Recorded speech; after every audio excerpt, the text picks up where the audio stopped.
Hello guys, welcome back to the channel. In this today's video, I'm gonna show you how to use Instagram story effect without posting our photos. Okay, first thing first, I'm going to open my Instagram camera. So I'm going to swipe right my screen like this and make sure that we select the story. And we can select one of the effects on Instagram story. And for instance, I'm going to select this effect so we can take a photo with this effect. Click on this button to take a photo.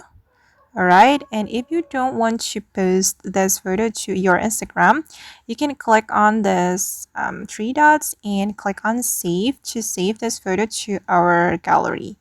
Alright, and I'm just going to open my gallery to check it.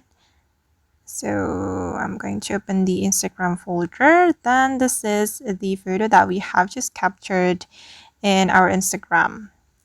Alright guys, and that's how we can use Instagram story effect without posting our photos. I hope this tutorial will be useful for you. Thank you so much for watching and see you in the next video.